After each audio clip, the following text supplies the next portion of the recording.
আজ আমরা আবার সাফল্য আর অসফলতার বিষয়ে কথা বলবো। সফল ব্যক্তি কে হয় এবং অসফল ব্যক্তি কে হয়, এই বিষয়ে আমরা আগে অনেকবার কথা বলেছি। প্রত্যেক ব্যক্তি সাফল্য লাভ করতে চান, কিন্তু প্রত্যেক ব্যক্তি সাফল্য লাভের এই কাজে সফল হতে একবার যদি আপনি পথ নির্বাচন করে থাকেন, সেই পথে অগ্রসর হতে থাকুন আর তাতে অটল থাকুন। সবসময় দৃঢ় প্রতিজ্ঞ হন। আপনি যদি কোনো পথে টিকে থাকেন আর নিরন্তর পরিশ্রম করতে থাকেন, তবেই আপনার জীবনে সাফল্য আসবে। যদি কথায় কথায় লোকে কি ভাববে, লোকে কি বলবে, একথা ভেবে নিজের সিদ্ধান্ত পাল্টান, তাহলে কখনো নিজের লক্ষ্যে পৌঁছতে পারবেন না। আসুন আমার সাথে ভালোবেসে বলুন, রাধা রাধা। রামায়ণের একটা অত্যন্ত শ্রেষ্ঠ কাহিনী আছে, যেটা খুব অমূল্য শিক্ষাদান করে। দশানন যখন ধরাশায়ী হলেন এবং মৃত্যুশয্যায় শুয়েছিলেন, ওনার শেষ নিঃশ্বাস ত্যাগের সময় শ্রীরাম লক্ষ্মণকে বললেন যে, হে লক্ষ্মণ, রাবণের কাছে যাও, ওখানে যাও, ওনার থেকে কিছু জ্ঞান অর্জন করে এসো। উনি হলেন মহাজ্ঞানী, আর ওনার থেকে জ্ঞান অর্জনের এটাই শ্রেষ্ঠ সুযোগ। রাবণের পায়ের কাছে এসে দাঁড়ালেন। উনি নিজের হাত জোড় করলেন আর বললেন, হে মহাপণ্ডিত রাবণ, আপনি হলেন মহাজ্ঞানী, দয়া করে আমাদের কিছু জ্ঞান প্রদান করুন। রাবণ বিনম্র চিত্তে ওনার কথা শুনলেন, খুব বিনম্র চিত্তে ক্ষমা প্রার্থনাও করলেন, আর এই সংসার একটি অত্যন্ত শ্রেষ্ঠ জ্ঞান লাভ করল। এর দ্বারা আমরা ঠিক কি শিক্ষা লাভ করি? রাম এবং লক্ষ্মণ দুজনেই ছিলেন তেজস্বী, দুজনেই ছিলেন শ্রেষ্ঠ, ছিলেন বীর, ছিলেন বলবান। কিন্তু শ্রীরামকে মর্যাদা পুরুষোত্তম বলা হয়ে থাকে, কারণ উনি বীর ছিলেন, সাহসী ছিলেন। তার সাথে একটি অত্যন্ত গুরুত্বপূর্ণ গুণ ছিল, সেই গুণ হলো বিনম্রতা। এটা খুবই শ্রেষ্ঠ একটা গুণ। যদি কেউ আপনাকে কটু কথা শোনায়, তাহলে উত্তরটা আপনি বিনম্রভাবেও দিতে পারেন। এই বিনম্রতা এমন এক আবেগ যেটা দেখে মনে হবে কোমল, কিন্তু এটা ততটাই প্রবল অস্ত্র। এমন একটা অস্ত্র যা সকলকে নিরস্ত্র করে দিতে পারে। যদি আপনি সাহসী হন এবং বিনম্র হন, তাহলে আপনি বিজয়ী হবেন। যদি আপনি জ্ঞানী হন এবং বিনম্র হন, তাহলে আপনি অবশ্যই মহাজ্ঞানী হয়ে উঠবেন। তাই নিজের মনে বিনম্রতা ধরে রাখুন আর ভালোবেসে বলুন, রাধা রাধা। কখনো আমরা কোনো হাটে যাই, কোনো বিশেষ বস্তু কেনার থাকে, ওখানে যাই, গিয়ে অন্য কারোর কথা শুনে কারণ জীবনে কোনো না কোনো দিন আপনি একটা ভুল নির্বাচন করে আগুনে হাত দিয়েছিলেন। তারপরে আপনি শিক্ষা পেয়েছিলেন যে আমি জীবনে আর কোনোদিন আগুনে আর কিছুতেই হাত দেব না। এই জীবনও ঠিক সেরকমই। জীবনের সেই সব অধ্যায়, সেই সব সময় যা ব্যর্থ হয়েছে, সেটা নিয়ে ভেবে সময় নষ্ট করবেন না। সেটা থেকে যে শিক্ষা পেয়েছেন সেটা মনে রাখুন, আর যে অধ্যায় বাকি রয়েছে, যে সময় বাকি রয়েছে, তাতে কিভাবে সফল হওয়া সম্ভব সেই বিষয়ে ভাবুন। আর আমার সাথে ভালোবেসে বলুন, রাধা রাধা। নিজের নিজের অভিজ্ঞতাগুলো দেখে, তার পরিণাম দেখে প্রত্যেক মানুষের মনে একটা ধারণা জন্ম নেয়। প্রজন্মের পর প্রজন্ম যখন অগ্রসর হতে থাকে, এই ধারণাগুলোই কারণ হয়ে ওঠে যা মানুষের জীবনে তার শুভর, অশুভর, লাভের, ক্ষতির, এই সব কিছুর আধার হয়ে ওঠে।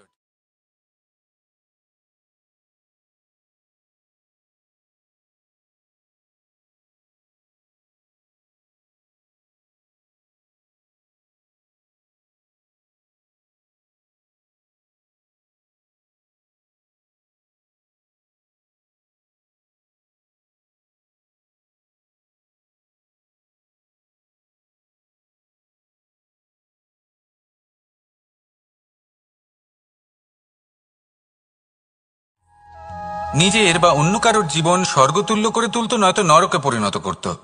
কিন্তু এরম কি আদৌ হয়? না। কারণ এই সব ধারণা, এই সব কিছু, এর উৎস হলো মানুষের মন, তার মস্তিষ্ক। যখন আমরা কোনো বাক্য বা কোনো ধারণাকে একটু বেশি গুরুত্ব দিয়ে ফেলি, তার উপর একটু বেশি বিশ্বাস করে ফেলি, তখন যেটা হয়, তখন আমাদের এই ইচ্ছে শক্তি তার সঞ্চার হয় সেই বাক্যের মাধ্যমে, আর সেই জন্য সেই বাক্য আস্তে আস্তে ফলপ্রসূ হতে থাকে। এটা হলো মানুষের মনের শক্তি, তার মস্তিষ্কের শক্তি। এটা কখনো ভুলে যাবেন না। এটা প্রয়োগ করুন আর তার সদ্ব্যবহার করুন। একে প্রয়োগ করুন নিজের লক্ষ্যে পৌঁছানোর জন্য, শুভ কর্ম করার জন্য। আসুন আমার সাথে ভালোবেসে বলুন, রাধা রাধা। সবাই বলেন যে জীবনে কাদের সঙ্গ লাভ করছি সেটা খুব গুরুত্বপূর্ণ। এক ঝুড়ি ফলের মধ্যে যদি একটা পচা ফল আপনি রেখে দেন, তাহলে আস্তে আস্তে সমস্ত ফল পচে যায়। সেই জন্য কথায় আছে যে কুসঙ্গ থেকে দূরে থাকো। কিন্তু কি করা যায়? এই সংসার খুবই ছোট। যেখানে আমরা কাজ করি, যেখানে আমরা থাকি, যে পথে আমরা আসা যাওয়া করে থাকি, যে পথে আমরা ভ্রমণ করি, সেখানে এমন অনেক সংখ্যক ব্যক্তি থাকেন যাকে দেখে আমরা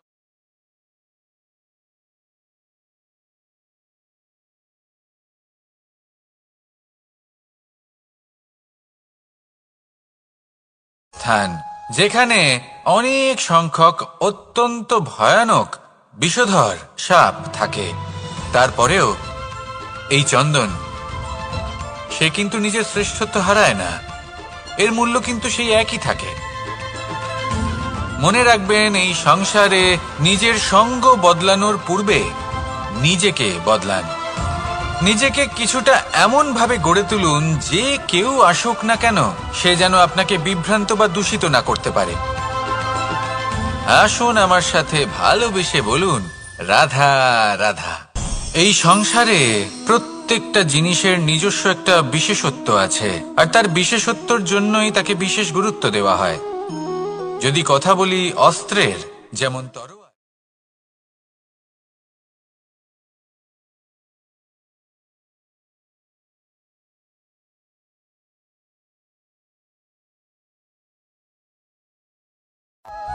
ঠিক সেইভাবে যদি আপনি কোনো মানুষেরই মূল্য বুঝতে চান, তাকে পরখ করে দেখতে চান, তাহলে তার জাতি, তার ধর্ম, তার রূপ, তার আকার, সেগুলো দেখে তাকে পরখ করতে চেষ্টা করবেন না। তাকে পরখ এই সব কিছুর ভিত্তিতে করবেন না। তার স্বভাবটা দেখুন, তার গুণ দেখুন, তার প্রতিভা দেখুন, তার কর্ম দেখুন, কারণ এটাই সেই ব্যক্তির আসল পরিচয়। এটাই হলো তার অস্তিত্ব। যখনই আপনি কোনো নর্তককে শ্রেষ্ঠ নৃত্য প্রদর্শন করতে দেখেন, তখন আপনি কিন্তু এটা ভাবেন না যে সে কোথা থেকে এসেছে, সে কি খায়, ওর বন্ধু বান্ধব কারা। আপনি তার নৃত্য দেখেন, ওর শিল্প দেখেন, সেটারই প্রশংসা করেন, সেটাকেই সম্মান করেন। সেইভাবে এই সংসারে সকলকে সম্মান করুন।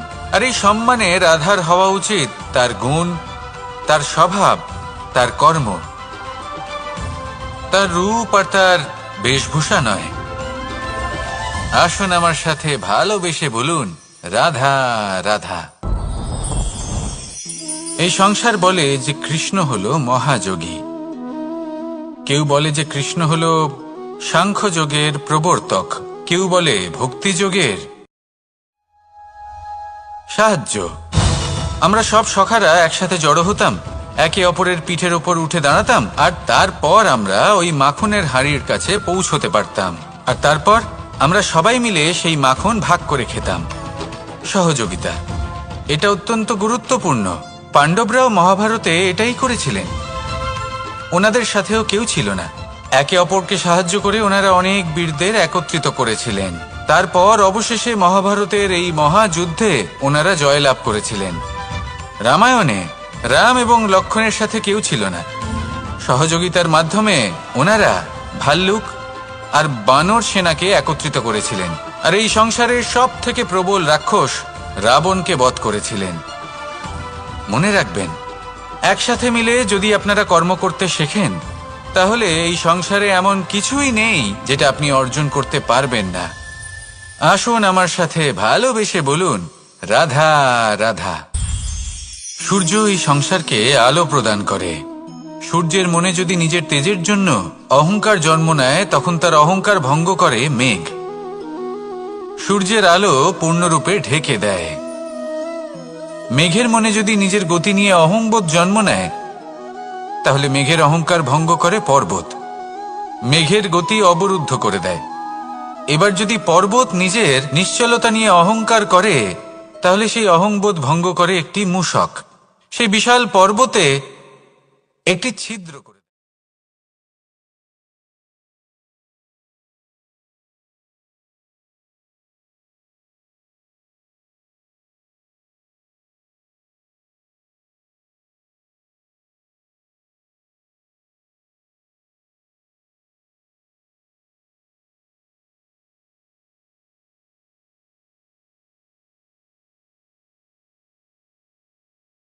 প্রয়োজন নেই। আমাদের সবার মধ্যেই কিছু বিশেষ গুণ আছে, আর সবার মধ্যে কোনো না কোনো দোষও আছে। এই প্রকৃতি আমাদের কি শিক্ষা দেয়? কেউ একে অপরের সাথে লড়াই করে না, একে অপরের জন্য বাধা সৃষ্টি করে না, শুধু নিজের কর্ম করে। সূর্য নিজের প্রকাশ দ্বারা বনস্পতি এবং গাছপালাকে জন্ম দেয়।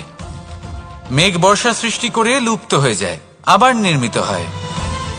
পর্বতের সেই নিশ্চলতা সেই বর্ষাকে একটা দিশা প্রদান করে, আর তারপরে তা ধারা হয়ে প্রবাহিত হয়ে যায়। এইসব কি? এইসব একটা সম্পর্ক, একটা চক্রের মতো। সবাই একসাথে নিজের কর্ম করে, তাই এই চক্র আবর্তিত হয়। এটা আমাদেরও করতে হবে। একসাথে মিলে কাজ করতে হবে। কারোর জন্য বাধা হয়ে উঠলে হবে না, কাউকে ছোট মনে করলে হবে না। এটাই করতে থাকুন। সবাই মিলেমিশে কর্ম করুন। প্রকৃতি আমাদের এই শিক্ষাই দেয়। আসুন আমার সাথে ভালোবেসে বলুন, রাধা রাধা। একটি সোনার মুদ্রা নিন, সেটা জলে ফেলে দিন, তারপর তুলে নিন। সেটা মাটিতে ফেলে দিন, আবার তুলে নিন। কাদায় ফেলে দিন, আবার তুলে নিয়ে হাতুড়ি দিয়ে তার উপর প্রহার করুন। তারপরেও সেই সোনার মুদ্রার মূল্য সেটাই থাকে যা আগে ছিল, তাই না? এটা হলো উদাহরণ সংসারের সেই প্রত্যেকটা জীবের জন্য, প্রত্যেকটা মানুষের জন্য। কখনো কখনো জীবনে সাফল্যের বদলে আমরা বিফলতা পাই।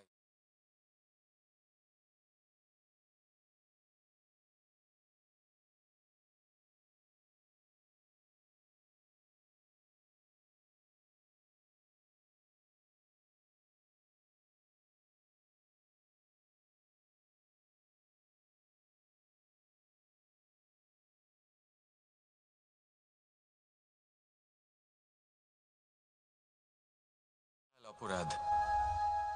এবার সেক্ষেত্রে কি করা উচিত? মনকে শান্ত করা উচিত। বেশিরভাগ ক্ষেত্রেই এমন সময় মানুষ এটা ভেবে বসে যে তার জীবনের কোনো মূল্যই নেই। তার মনে হয় যে সে এই সংসারে শুধু একটা বোঝার সমান।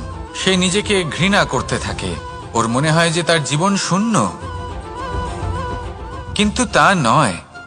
আপনি সোনার মুদ্রার মতো। যদি আপনার মধ্যে সেই গুণ থাকে, আপনি শ্রেষ্ঠ কর্ম করেন, আপনার মধ্যে সেই বিদ্যা থাকে, আপনি নিরন্তর প্রয়াস করেন, সৎকর্মের পথে এগোতে থাকেন, তাহলে আপনার নিজের যে মূল্য তৈরি হয়, সেটা কোনো পরিস্থিতিতে কোনো ব্যক্তি আপনার থেকে কেড়ে নিতে পারবে না।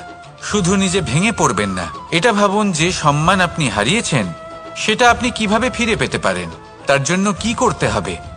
যে ধন আপনি হারিয়েছেন সেটা পেতে হবে কিভাবে, তার জন্য কি কি করতে হবে। শান্ত মনে সবটা ভেবে দেখুন, সিদ্ধান্ত নিন এবং অগ্রসর হন। আপনি এই সংসারের কাছে তেমনই হয়ে উঠবেন যেমন আপনার কর্ম হবে।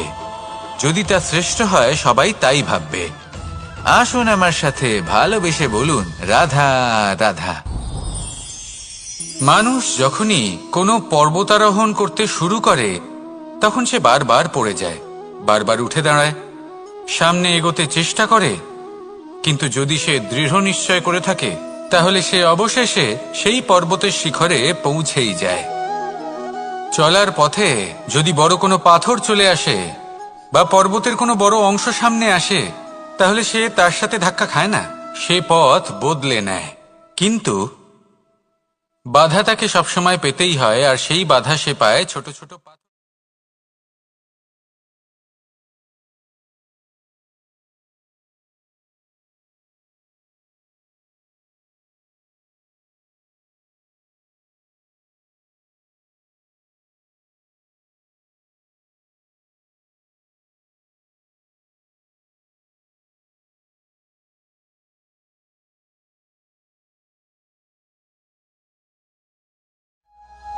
যত তাড়াতাড়ি সম্ভব এই ছোট ছোট পাথরগুলিকে জীবন থেকে তুলে ফেলে দিন।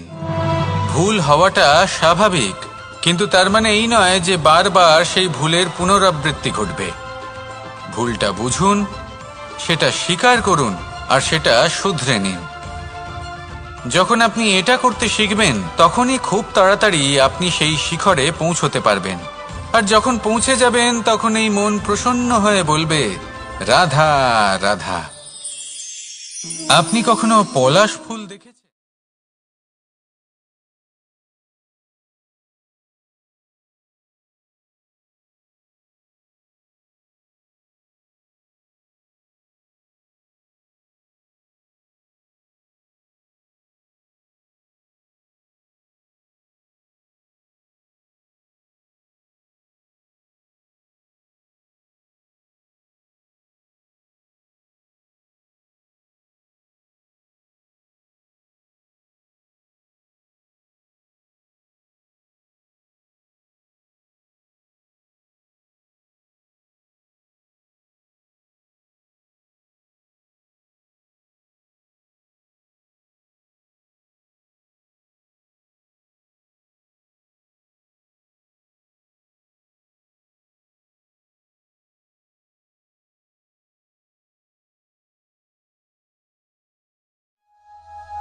যদি এসব কিছু করেন তাহলেই এই সংসার আপনাকে সম্মান দেবে। এবার এটা আপনার ওপরে নির্ভরশীল যে আপনি কি পলাশ ফুলের মতো হতে চান, নাকি অন্য কোনো ফুল হয়ে উঠতে চান যার সুবাস আছে, যে নিজের সুবাস এই সারা পৃথিবীতে ছড়িয়ে দেয়। আসুন আমার সাথে ভালোবেসে বলুন, রাধা রাধা। এই সংসারে একটা শব্দ আছে যার বিষয়ে মানুষ অত্যাধিক চিন্তা ভাবনা করে, আর সেই শব্দ হলো অস্তিত্ব, পরিচয়। প্রত্যেক ব্যক্তি এই সংসারে নিজের অস্তিত্ব করতে চায়। আর ছোট থেকে এটাই হয়। যখন আমরা শ্রেণীকক্ষে যাই, পড়তে যাই, তখন আমরা এটাই ভাবি যে আমরা নিজেদের অস্তিত্ব গড়ব, সুনাম অর্জন করব। সকল ব্যক্তি যাতে এটাই বলে যে এই হলো সর্বশ্রেষ্ঠ ছাত্র, আর এটাই আমাদের পরিচয়। কার্যক্ষেত্রেও আমরা ঠিক এটাই চেষ্টা করি, পরিশ্রম করতে থাকি এবং ভবিষ্যতে গিয়ে আমরা নিজেদের পরিচয় খুঁজে পাই। পরিচয়ের সাথে সাফল্য আসে, আর সাফল্যের সাথে আসে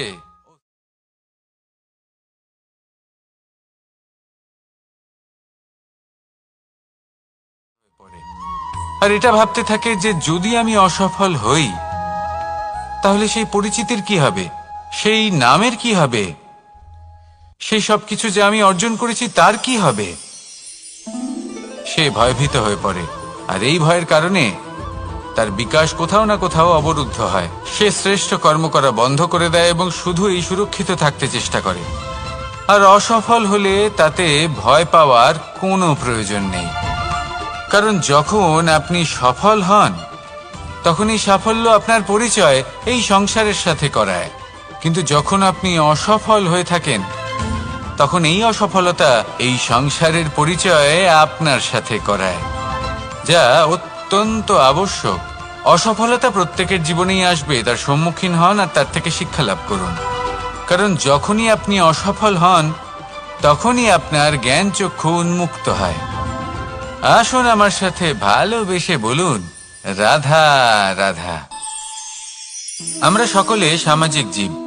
মানুষের সাথে দেখা সাক্ষাৎ করা এটা চিরকালই চলতে থাকে। আমরা কখনো কাউকে উপহার দিই, আবার কখনো কেউ আমাদের উপহার দেয়।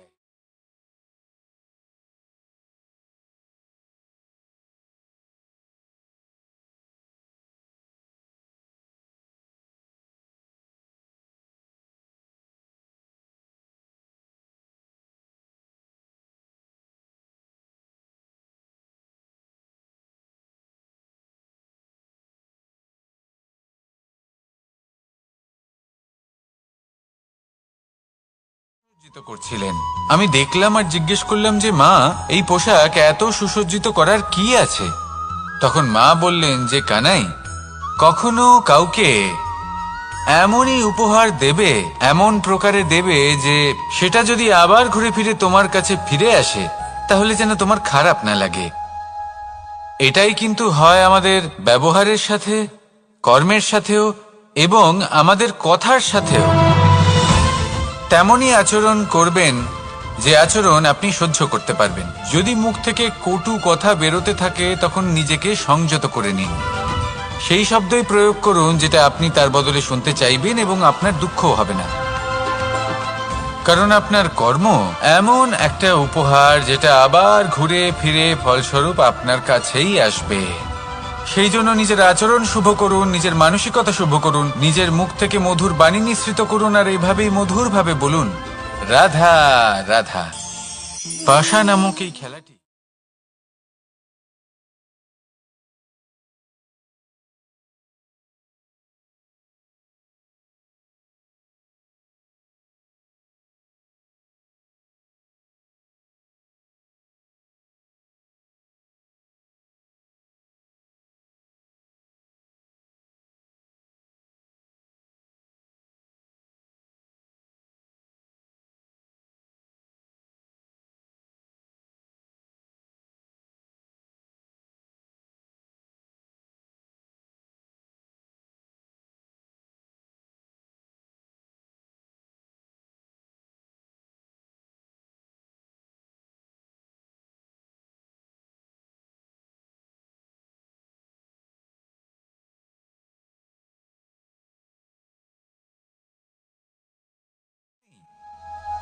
একই স্থানে পৌঁছে যান।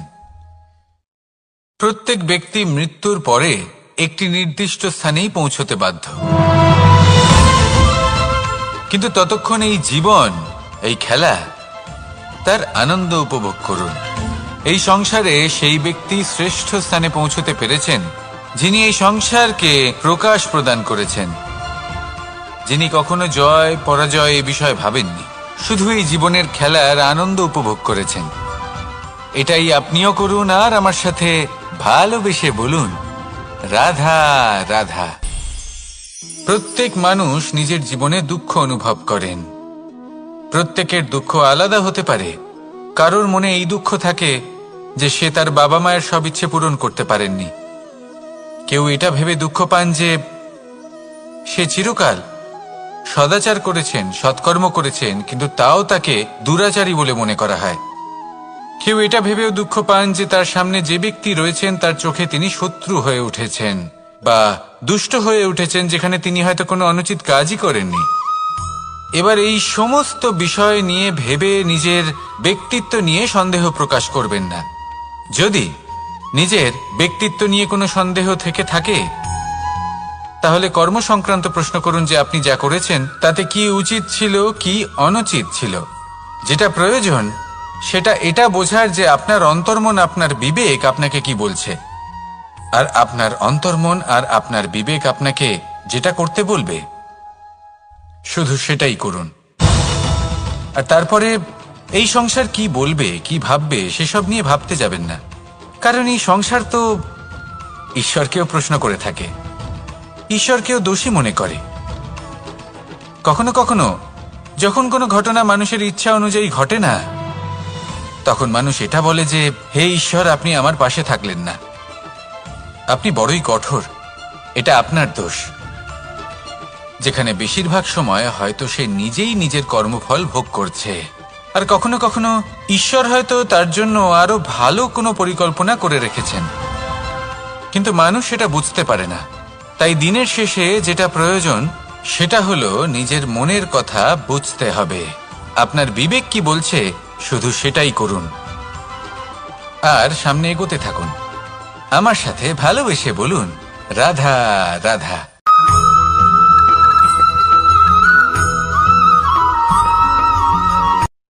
রাত্রে আমরা সুখ নিদ্রা লাভ করি, আমরা স্বপ্ন দেখি, ভবিষ্যতের পরিকল্পনা করি, খুব ভালো লাগে। সকালে যখন চোখ খুলি নিদ্রা ভঙ্গ হয়, স্বপ্ন সেইখানেই ভেঙে যায়, আর তারপর আমরা আমাদের রোজকার জীবন যাপন করি। স্বপ্ন হয়তো মানুষ রাতের বেলায় দেখেন, কিন্তু সেটাকে সার্থক দিনের বেলাতেই করতে হয়। রাতে মধুর বাতাসের নিচে কোমল শয্যায় শুয়ে মাতার গলায় মিষ্টি গান শুনতে শুনতে নিদ্রায় আচ্ছন্ন হওয়া, স্বপ্ন দেখা, ভবিষ্যতের পরিকল্পনা করা বড়ই সরল। কিন্তু সকালবেলায় সময় মতো উঠে সূর্যের তাপ সহ্য করে, সেই উষ্ণতা সহ্য করে সর্বাঙ্গ ঘেমে গিয়ে নিজের পথ খুঁজে বের করা, সেই পথে অগ্রসর হওয়া, বাধা বিপত্তি এসবের সম্মুখীন হওয়া আর তারপর লক্ষ্য লাভ করা, এগুলো কঠিন কাজ। এ হলো অত্যন্ত কঠিন কাজ। যদি আপনি চান যে স্বপ্ন আপনি দেখেছেন তা সত্যি হোক, তাহলে দিনের বেলায় আপনাকে বেরিয়ে কর্ম করতেই হবে, পরিশ্রম করতেই হবে। মনের এই চক্ষু দিয়ে স্বপ্ন দেখা সম্ভব, কিন্তু যদি আপনি বুঝতে পারেন যে এই স্বপ্নই হলো আপনার লক্ষ্য, তাহলে তাকে সার্থক করতে শুধুমাত্র পরিশ্রম দ্বারাই করতে হবে। তাহলে পরিশ্রম করুন আর আমার সাথে ভালোবেসে বলুন, রাধা রাধা। মানুষের জীবনে তিনটি গুণ অত্যন্ত প্রয়োজনীয়: শ্রদ্ধা, বিনম্রতা, যোগ্যতা।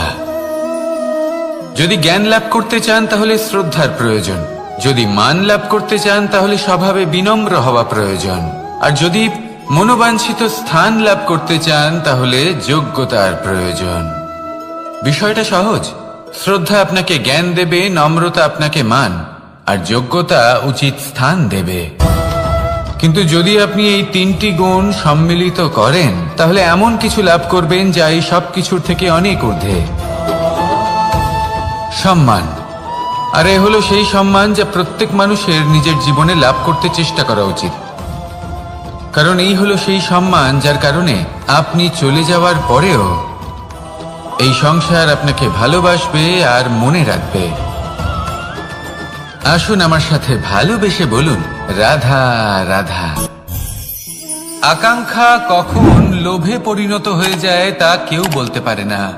এবার তার পরিণাম কি হতে পারে তাও আমরা কেউ জানি না। আজ আমি আপনাকে বলছি, কোনো ব্যক্তি সব থেকে বেশি ক্ষতির সম্মুখীন তখনই হয় যখন সে এটা মনে করে যে সে সব থেকে বেশি সুরক্ষিত স্থানে রয়েছে। সে ভাবে যে সে সেখানে সুরক্ষিত রয়েছে। সে তখন অসাবধান হয়ে পড়ে, আর তখনই তাকে জীবনের সব থেকে বড় ক্ষতির সম্মুখীন হতে হয়। নিঃস্ব হয়ে যাওয়ার পরিস্থিতি কোনো মানুষের জীবনে তখনই আসে যখন তার কাছে প্রচুর সম্পত্তি থাকে এবং সে তার থেকেও অনেক বেশি সম্পত্তি অর্জন করতে চায়। সেই অনেক বেশি সম্পত্তি অর্জন করার চেষ্টায় সে এমন কিছু করে বসে যার ফলে তাকে সমস্ত সম্পত্তি হারাতে হতে পারে। একজন রচনাকার নিজেই নিজের প্রতিভা একদম শেষ করে দিতে পারে যখন সে অনেকগুলো কাজ নিজের কাঁধে নিয়ে নেয়।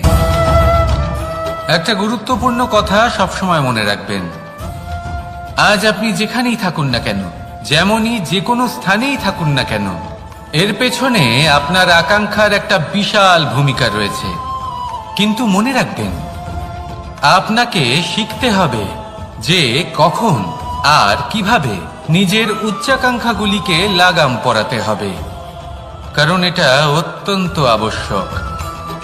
তাই আসুন আর আমার সাথে ভালোবেসে বলুন, রাধা রাধা। অনেক সময় আমরা জীবনে অনেক মানুষকে এমন বলতে শুনে থাকি যে আমি অসফল হয়েছি কারণ আমার সময় ভালো যাচ্ছিল না। আমি এই জিনিসটা লাভ করতে চাইছিলাম কিন্তু করতে পারলাম না কারণ আমার সময়টা ভালো যাচ্ছিল না। আমি আমার জীবনে ওই মহান কাজটা করতে চাইছিলাম কিন্তু করতে পারলাম না। কেন? কারণ আমার সময়টা ভালো যাচ্ছিল না। কিন্তু যে মুহূর্তে ভালো সময় আমার জীবনে আসবে আমি সব কিছু প্রাপ্ত করব। এমন প্রায় প্রত্যেকেই বলেন। আসুন একটা কথা বোঝা যাক। একজন মালিকে দেখুন, সে প্রত্যেক দিন গাছের সেবা করে, তাকে জল দেয়, তার যত্ন আত্তি করে। কেন? প্রত্যেক দিন সেই গাছ ফল দেয় না।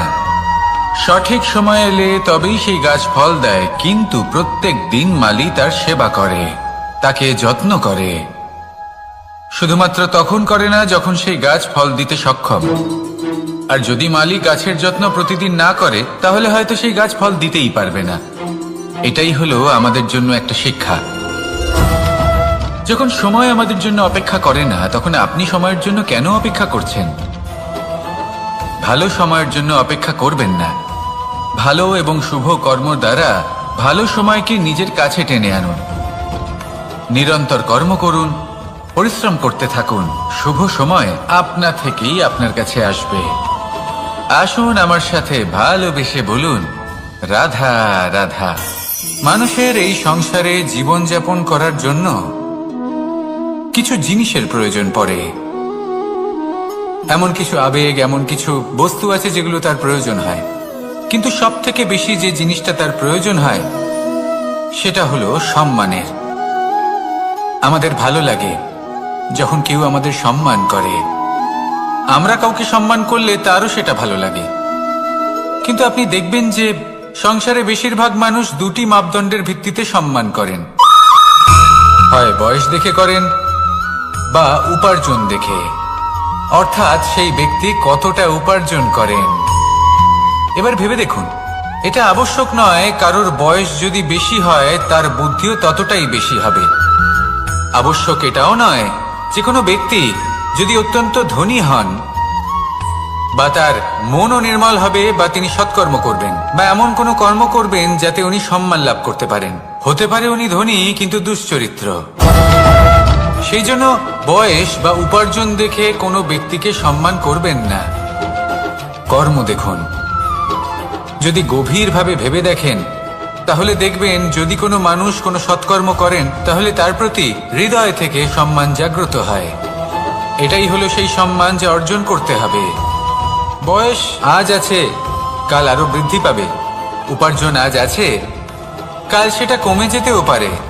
কিন্তু যদি আপনি নিরন্তর শুভকর্ম করতে থাকেন তাহলে আপনি মৃত্যুর পরেও অমর হয়ে থাকবেন।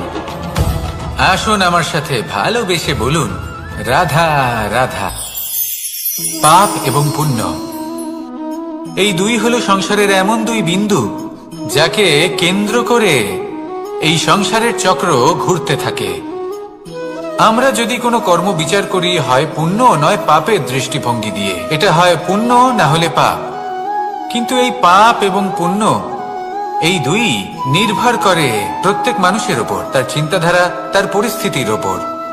ধরুন এমন একজন মানুষ যিনি অনেক দিন ধরে বনে পথ হারিয়েছেন, অনেক দিন হয়তো উনি কোনো খাবার খাননি। এবার এমন পরিস্থিতি চলে এসছে যে এবার যদি উনি খাবার না খান তাহলে হয়তো জীবিতই থাকবেন না। আর এমন অবস্থায় ওনার সামনে যদি কোনো প্রাণী আসে তাহলে তাকে শিকার করা এটা কিন্তু তার কাছে পাপ নয়, এটা তো জীবিত থাকার একমাত্র উপায়। এটা তার কাছে পুণ্য সম। আর যদি আমি এমন একজন ব্যক্তির কথা বলি যিনি সরল, যিনি একটি সুখী, শান্ত, সুরক্ষিত জীবনযাপন করছেন, তার কাছে কিন্তু এটা পাপ। এইরকমই এই সংসারে ভিন্ন ভিন্ন পরিভাষা আছে পাপ এবং পুণ্যের। তার মধ্যে যদি আমি আপনাকে একটি সরল পরিভাষা দিই, সেটা হলো জীবনে যখনই কোনো কর্ম করবেন সেটা নিয়ে একটু ভেবে দেখুন যে এই যে কাজটা আমি করছি তার ফলে এই যে অন্য মানুষেরা আছেন এই সংসারে তারা কি দুঃখ পাবেন? যদি তারা দুঃখ পান তাহলে সেটা পাপ। যদি আপনি এমন কোনো কর্ম করেন যার ফলে অন্যরা প্রসন্নতা লাভ করেন, তাদের মুখে হাসি ফুটে ওঠে, যদি তারা প্রেরিত হন, জীবনে সামনে এগোতে পারেন, তাদের বিকাশ হয়, তাহলে এটা হলো পুণ্য। তাই জীবনে সবসময় পুণ্য করতে থাকুন আর আমার সাথে ভালোবেসে বলুন, রাধা রাধা। বনস্পতি ফলনের জন্য আমাদের কিসের প্রয়োজন পড়ে? একটু ধরিত্রীর, একটু পরিশ্রমের আর একটা বীজের। এবার যদি মানুষের কথা বলি তাহলে এখানে ধরিত্রী হলো মানুষের এই জীবন, যেখানে মানুষ নিজের ইচ্ছের ফল ফুল ফলন করতে চায়। পরিশ্রম হলো আমাদের কর্ম, আর বীজ হলো আমাদের নির্বাচন। আমাদের বেছে নিতে হবে যে আমরা কি বপন করব, আম নাকি ফণি মনসা। এর মধ্যে আমরা কি পেতে চাই? রসালো ফলের ফলন চাই নাকি কাঁটার ফলন চাই, তা আমাদের উপর নির্ভরশীল। কিন্তু একটা কথা ঠিক, লক্ষ্য যেমনই হোক না কেন, জীবন যেমনই হোক না কেন, যদি আপনি লক্ষ্যের দিকে এগোতে থাকেন তাহলে কর্মের সাথে খামখেয়ালি আচরণ করতে পারবেন না। যদি আপনি এমন করেন তাহলে এটা আপনাকে একটা অনুচিত লক্ষ্যে পৌঁছে দেবে, সেটা কিন্তু নিশ্চিত। সবসময় এটা মনে রাখবেন, কর্মের সাথে খামখেয়ালি হবেন অর্থাৎ কর্মফলও আপনার সাথে খামখেয়ালি হবে। তাহলে নিষ্ঠার সাথে কর্ম করতে থাকুন আর নিজের লক্ষ্যকে প্রাপ্ত করুন। আর আমার সাথে ভালোবেসে বলুন, রাধা রাধা। অগ্নি চতুর্থ তত্ত্ব, সব থেকে বেশি গুরুত্বপূর্ণ কিন্তু তার থেকেও বেশি ভয়াবহ। কখনো অগ্নিকে নিয়ন্ত্রিত রূপে উনুনে জ্বলতে দেখেছেন? এই অগ্নি আমাদের খাবার বানাতে সাহায্য করে, যা আমাদের শক্তি প্রদান করে। কিন্তু এই অগ্নি যখন বিচলিত হয়ে, অনিয়ন্ত্রিত হয়ে কোনো বনের আগুন হয়ে ওঠে, তখন মহা বিনাশ ঘটে যায়। আপনারই অন্তরের ঊর্জা হলো এই অগ্নি। এটা আপনার শক্তিও, আপনার ক্রোধ। একে ব্যবহার কিভাবে করবেন তা আপনারই হাতে। যদি কোনো ব্যক্তি নিজের অন্তরের এই ঊর্জাকে ব্যবহার করেন শক্তির রূপে, তাহলে সে বিকাশ ঘটাতে পারে, নির্মাণ ঘটাতে পারে। কিন্তু যদি কোনো ব্যক্তি তার অন্তরের ঊর্জাকে বিধ্বংসী অস্ত্র বানিয়ে ফেলেন, তাহলে নিশ্চিত রূপে মহা বিনাশ ঘটতে পারে, যাতে বিনাশ তারও অবশ্যই হবে। অনেক বছর পূর্বে এমনই এক আগুনের দ্বারা এই সুন্দর পৃথিবীর নির্মাণ হয়েছিল। আর অনেক বছর পূর্বে এমন এক আগুনেই সমস্ত জীব এবং সংসার বিলুপ্ত হয়ে গেছিল। এবার আপনি আপনার অন্তরের ঊর্জা দ্বারা বিনাশ ঘটাতে চান নাকি নির্মাণ ঘটাতে চান, সেই সিদ্ধান্ত আপনারই। আসুন আমার সাথে ভালোবেসে বলুন, রাধা রাধা। কখনো কখনো এমন হয়, আমরা আমাদের বাড়ির উঠোনে বীজ বপন করি আর তা বিকশিত হয় একটা সুন্দর বৃক্ষে। তার শাখাগুলি প্রতিবেশীর বাড়ি পর্যন্ত পৌঁছয়। ফলের বর্ষণ প্রতিবেশীর বাড়িতেও হয়ে থাকে। আর আমরা ভাবি গাছ আমরা উৎপন্ন করব আর ফল খাবেন আপনারা। এই কেমন কথা হলো? আপনাকে এই কথা বুঝতে হবে যে এসব হলো ভৌতিক বস্তু, সাংসারিক বস্তু। কখনো নিজের বাড়ির বাগানে ভালোবাসার গাছ বপন করে দেখুন। তার শাখাও প্রতিবেশীর বাড়ি পর্যন্ত পৌঁছবে, ফলের বর্ষণ সেখানেও হবে। কিন্তু সেই ফল চাইতে আপনাকে যেতে হবে না, সেই ফল দ্বিগুণ মাত্রায় আবার আপনার কাছেই ফিরে আসবে। তাই নিজের বাড়িতে আর নিজের মনে ভালোবাসার গাছ উৎপন্ন করুন। এই জীবন প্রসন্ন হয়ে বলবে, রাধা রাধা। অ দিয়ে অন্ত, আ দিয়ে আরম্ভ, এই দুইয়েরই রাশি সমান। যদি আপনি মন দিয়ে দেখেন তবে দেখবেন এদের সম্পর্ক খুবই নিবিড়। কিভাবে? যখন কোনো কিছু শুরু হয় এটা নিশ্চিত হয়ে যায় যে তা সমাপ্তও হবে। আরম্ভই যদি না হয় তা সমাপ্তও হবে না। যা আরম্ভ হয়েছে তার সমাপ্তি হলো অবশ্যম্ভাবী। এটাই হলো প্রকৃতির নিয়ম, একে এড়ানো যায় না। এবার এই কথা আমরা সকলে জানি। এবার মানুষ কি ভাবে যে সমাপ্তির পরে কি হতে পারে, এর উত্তর তাদের কাছে নেই। তাদের উচিত অন্য কোনো বিষয় ভাবা যা বেশি গুরুত্বপূর্ণ। এবার মানুষ এটা জানে না যে মৃত্যুর পরে কি হতে পারে, কিন্তু এই কথা অবশ্যই জানে যে জন্ম থেকে মৃত্যু পর্যন্ত এই সময়, যাকে আমরা জীবন বলে থাকি, এই সময় আমরা কর্ম করতে পারি। এই কথা তো আমরা জানি। তাহলে এমন কি কর্ম করা যেতে পারে যা আমাদের সমাপ্তির পরও আমাদের প্রাসঙ্গিক করে রাখতে পারে, এই বিষয়ে ভাবা উচিত। যে জন্মগ্রহণ করেছে তার মৃত্যু হবেই, এটা সাধারণ বিষয়। কিন্তু ইতিহাস আজও সেই সকল মানুষজনকে স্মরণ করেন যাদের এই সংসার তাদের মৃত্যু নয়, বরং তাদের জীবনকালে যে কর্ম তারা করেছেন তার দ্বারা মনে রাখেন। সেই কর্মের কারণে এই সংসারে তাদের নাম, তাদের কর্ম, তাদের ব্যক্তিত্ব, তাদের কীর্তি অমর হয়ে থাকে এবং থাকবে। আপনার কাছে এতটা সময় নেই যতটা আপনার মনে হচ্ছে আপনার কাছে আছে। সেই জন্য যত শীঘ্র সম্ভব শ্রেষ্ঠ কর্ম করুন, যতটা পারবেন ততটা অধিক সুকর্ম করুন। এই সংসারে নিজেকে অমর করে তুলুন আপনার মৃত্যুর পরেও, আর আমার সাথে ভালোবেসে বলুন রাধা রাধা। ওমা, এ কি? আমি কখন থেকে এখানে অপেক্ষা করছি, হাত পেতে দাঁড়িয়ে রয়েছি যাতে একটা ফল আমার হাতে এসে পড়ে এবং সেটা আমি খেতে পারি। কখন থেকে অপেক্ষা করছি, কিন্তু সেটা হচ্ছেই না। এবার আপনি বলবেন যে এসব কি বলছি, এ কি অদ্ভুত কথা বলছি। যদি ফল খেতে হয় তাহলে আমাকে বৃক্ষে চড়তে হবে, ফলের কাছে পৌঁছতে হবে, তবেই তো ফল পাবো। এবারে এটা অত্যন্ত সহজ ব্যাপার, কিন্তু এই বিষয়টা আপনি নিজের জীবনের প্রসঙ্গে ভেবে দেখুন। লক্ষ্য কোথায় আছে আপনি জানেন, সেই লক্ষ্যে পৌঁছানোর পথ কি সেটাও আপনি জানেন, সেই পথে চলার ক্ষমতাও আপনার রয়েছে, কিন্তু তাও আপনি নিজের লক্ষ্য লাভ করতে পারছেন না। কেন? কারণ আপনি অপেক্ষা করছেন যে লক্ষ্য আপনার সামনে চলে আসবে, কিন্তু তা হয় না। লক্ষ্য সে যাই হোক না কেন, ধন হোক, প্রেম হোক, কোনো সম্মান হোক বা মোক্ষ হোক, যদি আপনি তার দিকে অগ্রসর না হন তাহলে ফল প্রাপ্তি অসম্ভব ব্যাপার, তা কোনোদিনই হবে না। সেই জন্য আপনার চোখের সামনে আপনি যদি নিজের লক্ষ্যকে দেখতে পান তাহলে উঠুন এবং সেই দিকে অগ্রসর হতে শুরু করুন। নিজের অন্তরের সকল অশুভ গুণ দূর করুন, অলসতা ত্যাগ করুন, অজ্ঞানতা ত্যাগ করে দিন এবং চলতে থাকুন।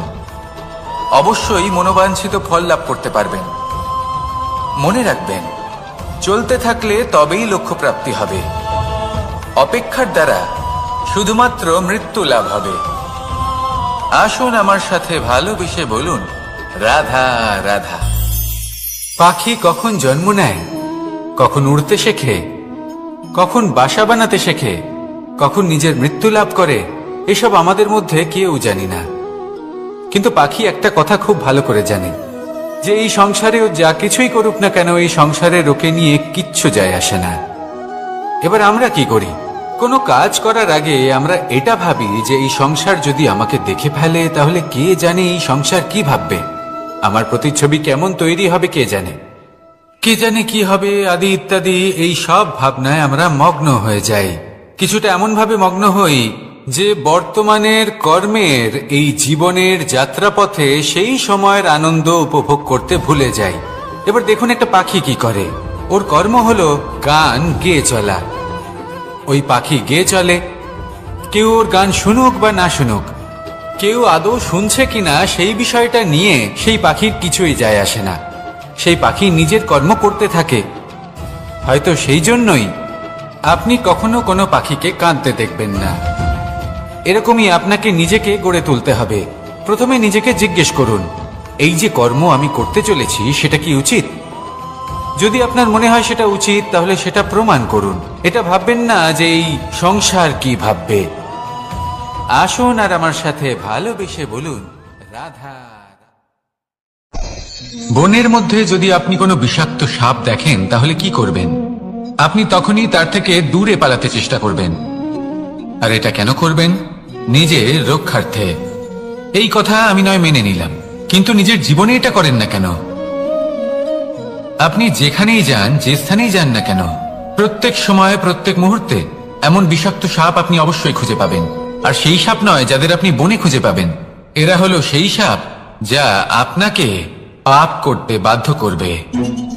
আপনার অন্তরের বাসনা, ক্রোধ, অহংকার, লোভ, ঈর্ষা এদের বৃদ্ধি ঘটাবে।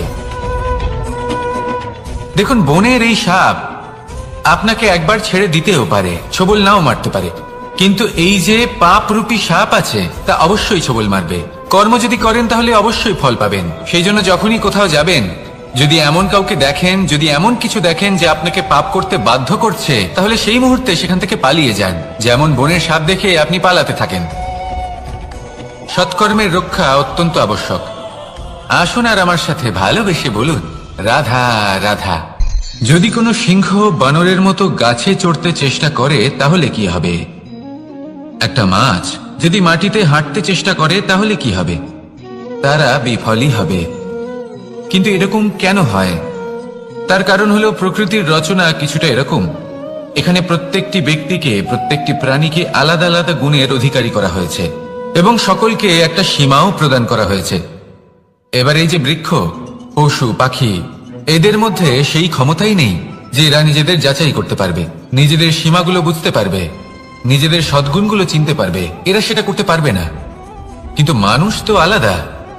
মানুষের কাছে সেই বিশেষ শক্তি আছে যে তারা পূর্ণরূপে নিজেদের যাচাই করতে পারবে, নিজেকে পূর্ণরূপে বুঝতে পারবে, নিজের দোষ, নিজের অপগুণ, নিজের সদ্গুণ, নিজেদের সীমাগুলো তারা বুঝতে পারবে। আর এটা অত্যন্ত গুরুত্বপূর্ণ। কথায় আছে যে যদি সাফল্য লাভ করতে হয় তাহলে নিজেকে যাচাই করে নিতে হবে। তাই নিজেকে যাচাই করুন, নিজের সাথে পরিচিত হয়ে যান এবং জীবনে কর্ম করতে থাকুন। সাফল্যের শিখরে অবশ্যই পৌঁছে যাবেন। আর ওখানে যদি যান তাহলে এই মন প্রসন্ন হয়ে অবশ্যই বলবে, রাধা রাধা। অন্ধকারাচ্ছন্ন রাত্রি যদি এসে থাকে তাহলে আলোকিত প্রকাশ নিয়ে সূর্যও অবশ্যই আসে। রোগ যদি এসে থাকে তাহলে তার ওষুধও অবশ্যই আসে। সমস্যা যদি আসে তাহলে সেই সমস্যার সমাধানও নিজে থেকেই আমাদের কাছে চলেই আসে। এই সংসার, এই জীবনের শুধুমাত্র একটাই নিয়ম আছে, আর তা হলো এটাই, এই সংসার হলো একটা চক্রের মতো। এতে শাশ্বত বলে কিছু নেই, নিত্য বলে কিছু নেই। আর যা কিছুই রয়েছে সব বদলাতে চলেছে। যদি আপনার জীবনে দুঃখ থাকে, সমস্যা থাকে, যদি আপনি বিপদ দ্বারা আচ্ছন্ন, তাহলে মনে রাখবেন সবকিছু বদলে যেতে চলেছে। দুঃখের সময় কাঁদবেন না, মনকে আরো দুঃখী করে তুলবেন না, কারণ এখানে যা কিছুই এসেছে তা যাওয়ার জন্যই এসেছে। তাহলে এত চিন্তা কিসের? আনন্দ সহকারে জীবন যাপন করুন আর আমার সাথে ভালোবেসে বলুন, রাধা রাধা। রাত্রিবেলায় যখন আলোকিত জোনাকিদের দেখেন তখন মন প্রসন্ন হয়ে ওঠে। এদের দেখতে খুবই সুন্দর লাগে। আর এমন ঠিক কেন হয়? প্রথম হলো এটাই যে রাতের বেলায় চতুর্দিক অন্ধকারাচ্ছন্ন থাকে। এমত অবস্থায় যদি আমরা কোথাও একটু প্রকাশ দেখি তাহলে সেটাই আশার কিরণের ন্যায় মনে হয়। সেই প্রকাশই আমাদের মন প্রসন্ন করে তোলে। আর সেই জন্য যে সকল মানুষ রাতের বেলায় কোনো জোনাকি দেখতে পান তারা প্রসন্ন হয়ে যান। এবার কখনো কখনো জীবনে আমাদের মনে হয় যে চতুর্দিকে শুধুমাত্র অন্ধকারই হয়ে আছে। প্রত্যেকেরই তা কখনো মনে হয়। আর তখনই আমাদের নিরাশ হলে চলবে না, আমাদের দুঃখী হলে চলবে না। সেই সময় আমাদের খুঁজতে হবে নিজেদের আশেপাশে, চতুর্দিকে, আর কোথাও না কোথাও আমরা প্রকাশ অবশ্যই দেখতে পাবো, আশার একটা কিরণ অবশ্যই দেখতে পাবো। কেউ এমন একটা কর্ম করেন যেটা দেখে আমরা প্রেরিত হয়ে যাই। আর এমন কোন কর্ম যদি আপনারা করেন তাহলে সেই কর্ম আপনার মনকে প্রসন্ন ভাব, আনন্দ এবং ভালোবাসা দ্বারা ভরিয়ে তুলবে। আপনার অন্তরে সেই অন্ধকারের অন্ত করবে, দুঃখেরও অন্ত করবে। আর এই মন প্রসন্ন ভাব নিয়ে বলবে, রাধা রাধা। মনুষ্য জীবনের সব থেকে বেশি গুরুত্বপূর্ণ বিষয় হল মনের একাগ্রতা। এই সংসারের যে কটি মহান কার্য সম্পাদন হয়েছে তা হল মনের এই একাগ্রতার একমাত্র ফল। আপনি অবশ্যই দেখে থাকবেন অনেক ছোট বড় নদী যা বয়ে চলে তাদের সামনে একটা বাঁধ নির্মাণ করা হয় সেই সব নদীর জল সঞ্চয় করতে। বাঁধ হয়ে গেলে প্রয়োজন মতো বা মনের ইচ্ছে মতো তাকে ব্যবহার করা সম্ভব। এবার এটাই আমাদের মনের সাথেও সম্ভব। আমাদের মনের একাগ্রতা আজকের দিনে দাঁড়িয়ে বিভিন্ন ধরনের বিকার, ক্রীড়া এবং ভোগের মধ্যে ভাগ হয়ে গেছে। একে একত্রিত করতে হবে, একটা বাঁধ নির্মাণ করতে হবে, কর্মের বাঁধ। আপনাকে শুধু এটাই করতে হবে, যেটা উচিত কর্ম সেটাই করুন, যেটা অনুচিত কর্ম সেটা করা থেকে নিজেকে বিরত রাখুন। ব্যাস, এই কাজটাই আপনি করতে থাকুন, করতে থাকুন। মনের মধ্যে একাগ্রতার বাঁধ নির্মাণ করুন। আর একবার যদি তা নির্মাণ হয়ে যায় তাহলে যখন চাইবেন, যেখানে চাইবেন, যতটা চাইবেন একাগ্রতা প্রয়োগ করতে পারবেন। আর একবার যদি আপনি এটা শিখে যান তাহলে এই সংসারকে বদলে ফেলার মতো কাজ আপনি করতে পারবেন, সমাজকে শুধরাবার মতো কাজ করতে পারবেন। তাহলে এই মনকে একাগ্র করুন আর আমার সাথে ভালোবেসে বলুন, রাধা রাধা।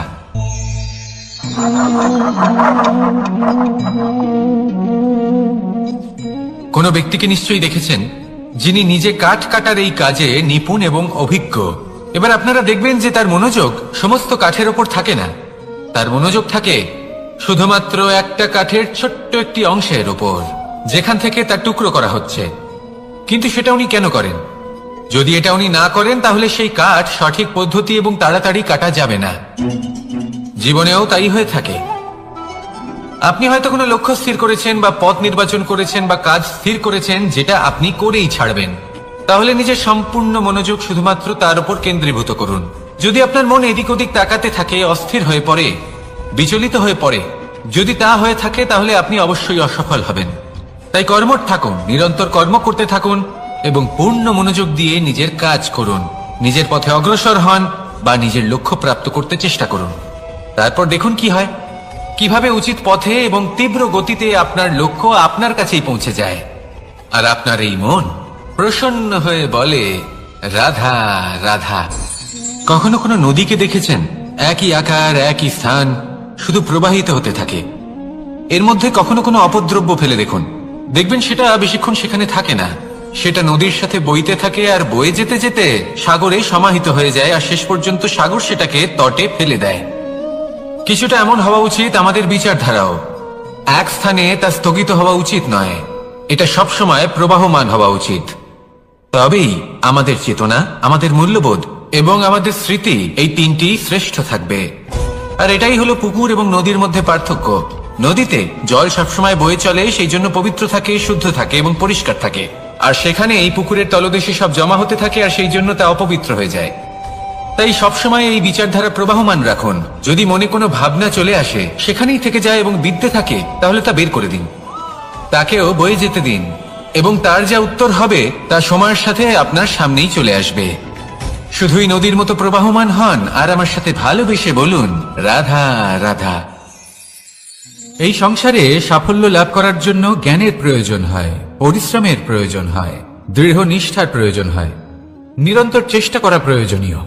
কিন্তু আরো কিছু আছে যা অত্যন্ত প্রয়োজনীয় এবং গুরুত্বপূর্ণ।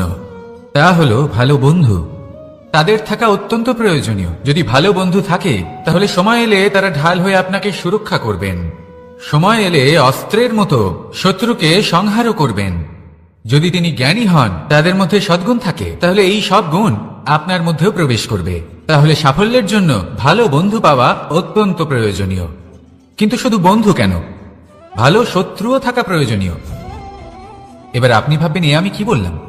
যদি আপনার জীবনেও ভালো অর্থাৎ শক্তিশালী শত্রু থাকে, তাহলে আপনিও শক্তিশালী হতে থাকবেন। এই শত্রু আপনাকে প্রেরিত করবে আরো বেশি শক্তিশালী হয়ে ওঠার। কখনো কোনো হরিণকে দেখুন, তীব্র গতিতে দৌড়তে থাকে। কেন তীব্র গতিতে দৌড়য়?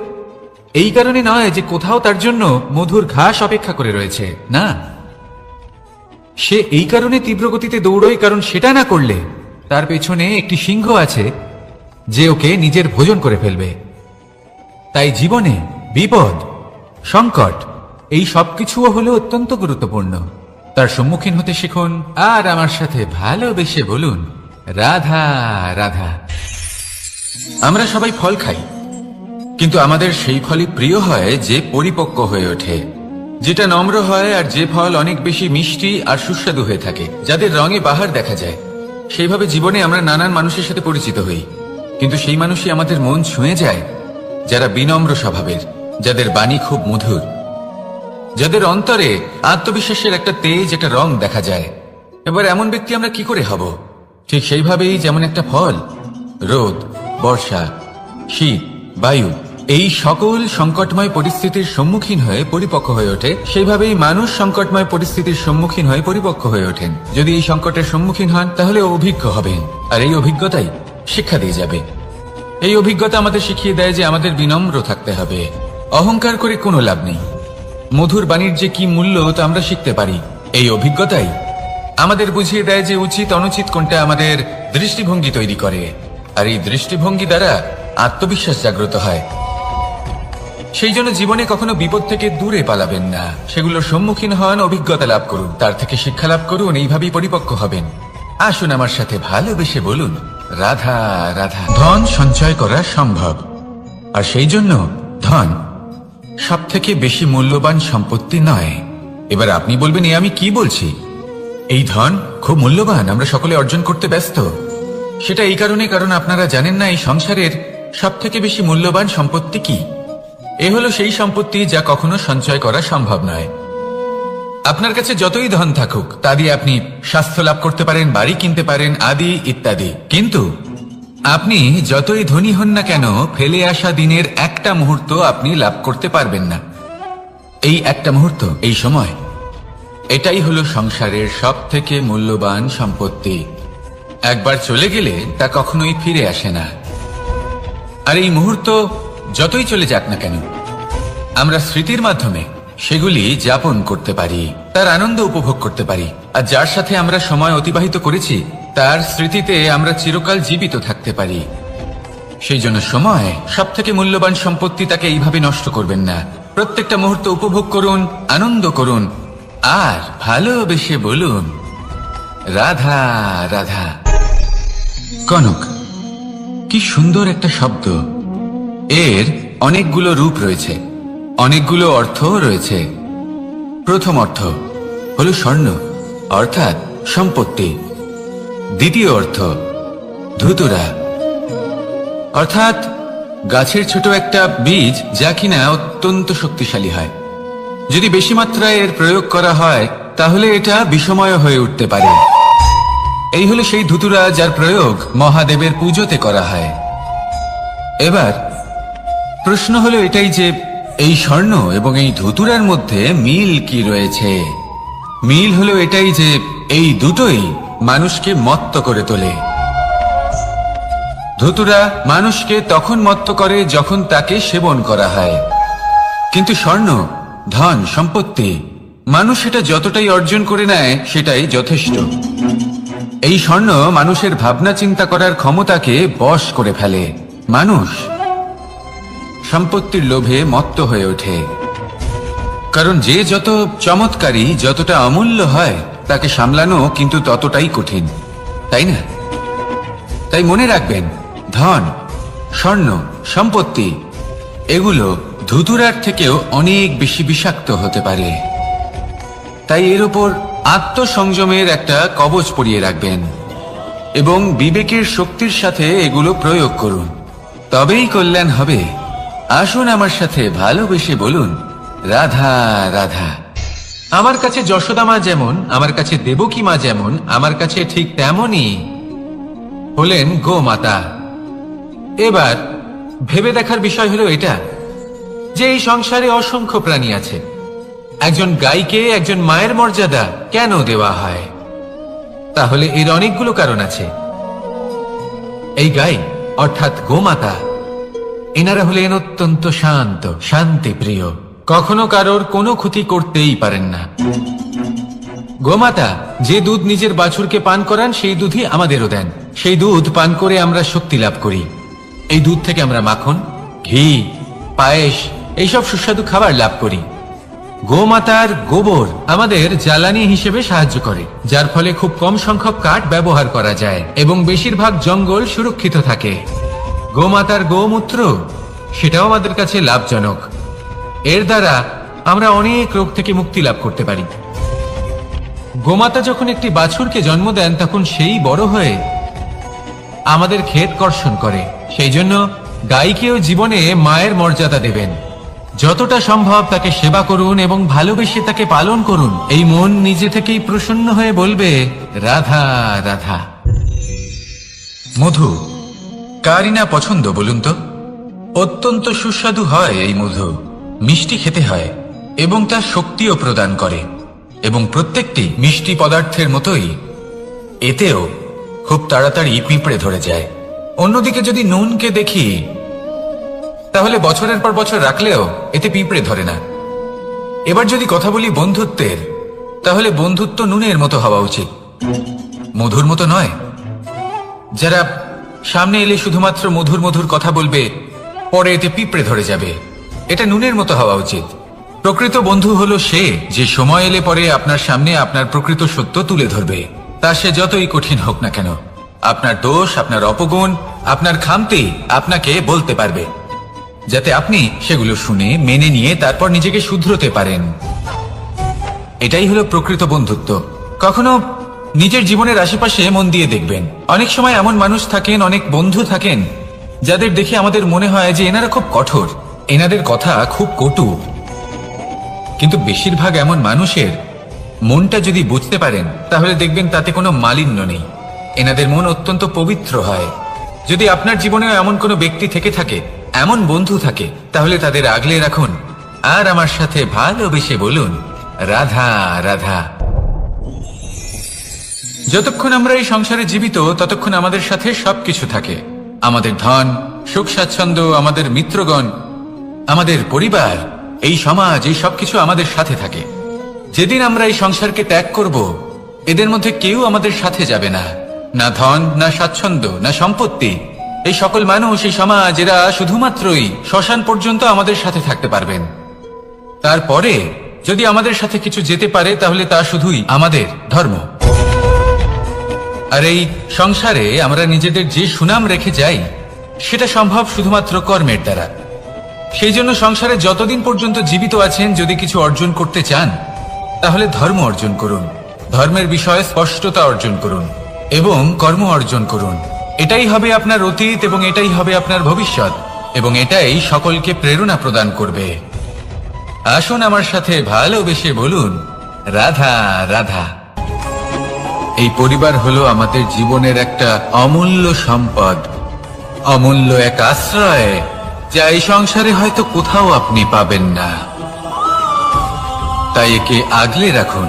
পরিবার সেই গাছ। আসুন আমার সাথে ভালোবেসে বলুন, কার সেই গাছ। আসুন আমার সাথে ভালোবেসে বলুন, রাধা রাধা। অনেক সময় আমরা জীবনে অনেক মানুষকে এমন বলতে শুনে থাকি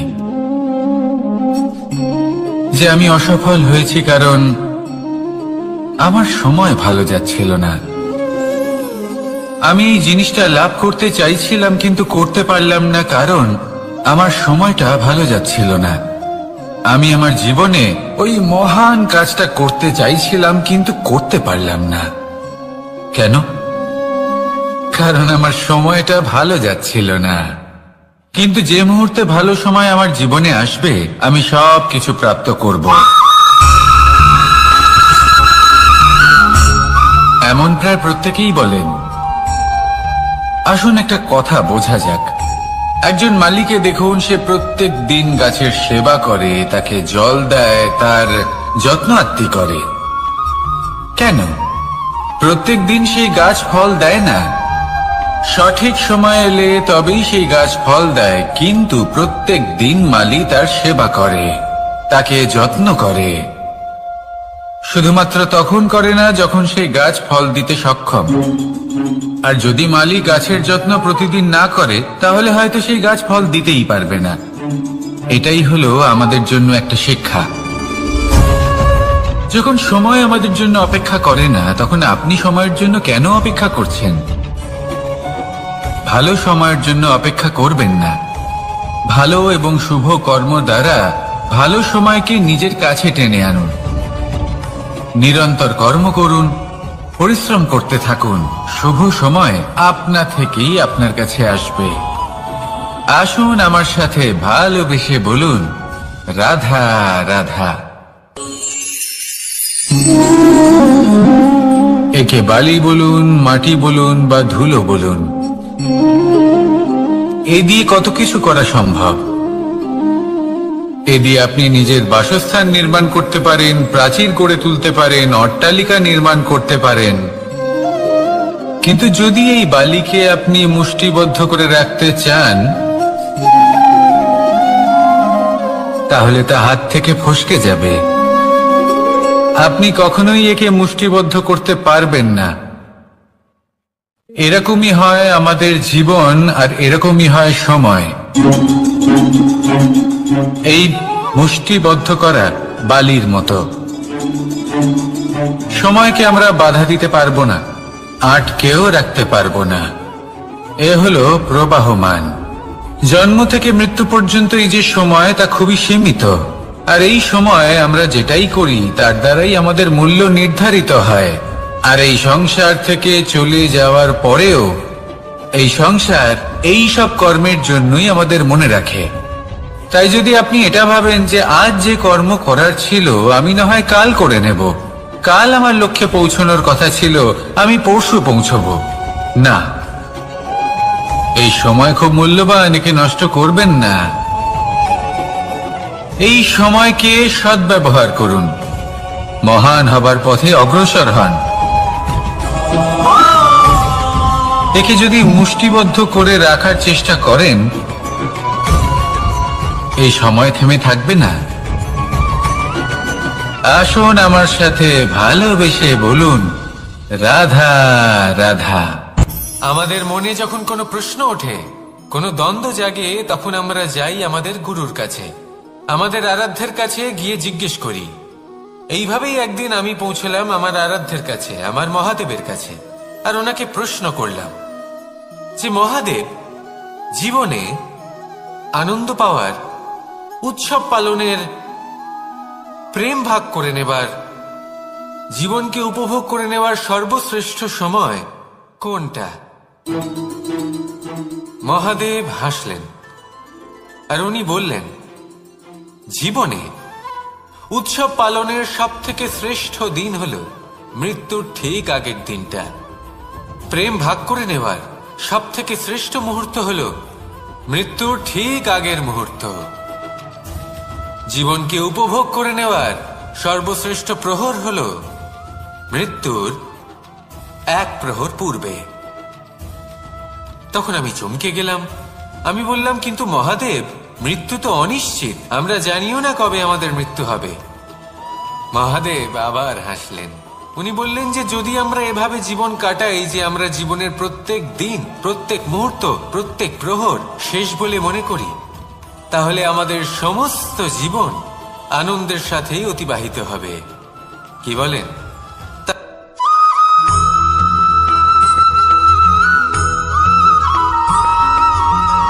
এই সংসারে কোনো বস্তু হোক বা ব্যক্তি হোক, তার একার গুরুত্ব কিন্তু খুব বেশি নয়।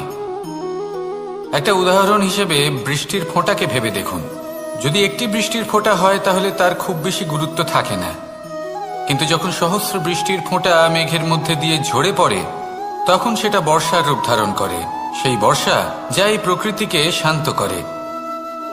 সেইভাবেই পাথরের ছোট টুকরো, তার খুব বেশি গুরুত্ব থাকে না, কিন্তু যখন অসংখ্য পাথরের টুকরো একত্রিত হয় তখন তা পর্বতের আকার ধারণ করে। সেইভাবেই কিছু মানুষ যখন একত্রিত হন তখন তৈরি হয় পরিবার, কিছু পরিবার যখন একত্রিত হয় তখন তৈরি হয় সমাজ, যখন অনেক সংখ্যক সমাজ একত্রিত হয় তখন তৈরি হয় রাজ্য। এবার এই রাজ্যের সব থেকে গুরুত্বপূর্ণ ব্যক্তি হতে পারেন রাজা, কিন্তু তাও সেই রাজা একা কিছু করতে পারেন না। যুদ্ধ লড়ার সময় তারও নিজের সৈন্যদলকে প্রয়োজন পড়ে। কিন্তু এই সংসারে এমন একজন ব্যক্তি আছেন যিনি একাই সব কাজ করতে থাকেন, এবং সেই ব্যক্তি হলেন মা। আমাদের জীবনে একজন পিতার ভূমিকা কিন্তু নিঃসন্দেহে অমূল্য, কিন্তু আমাদের সকলের জীবনে যে ভূমিকা একজন মায়ের তা অন্য কারোর থাকে না। একজন মা একাই সন্তানকে বড় করতে পারেন, সংস্কারী করে তুলতে পারেন, তার জন্য পরিশ্রম করেন। আর এত কিছু কাজ করার পরেও তার কাজের জন্য তিনি প্রশংসা অবশ্য পান না। উল্টে যদি সেই সন্তান অনুচিত পথে চালিত হয়, অনুচিত কর্ম করে, তখন সেই মাকেই অপবাদের পাত্র হয়ে উঠতে হয়। আমাদের জীবনে মায়ের যোগদান কতটা সেটা বুঝুন।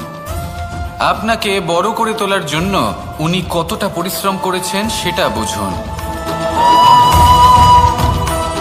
আজ থেকে, এখন থেকে, এই মুহূর্ত থেকে মাকে সম্মান করতে শিখুন। যখন সময় পাবেন, যখন সুযোগ হবে, তখন তার প্রশংসা করুন, ওনারও ভালো লাগবে। আর মায়ের এই মমতার জন্য, তার এই ভূমিকার জন্য আসুন সবাই মিলে আমরা তাকে প্রণাম করি, আর সকলে মিলে ভালোবেসে বলি, রাধা রাধা।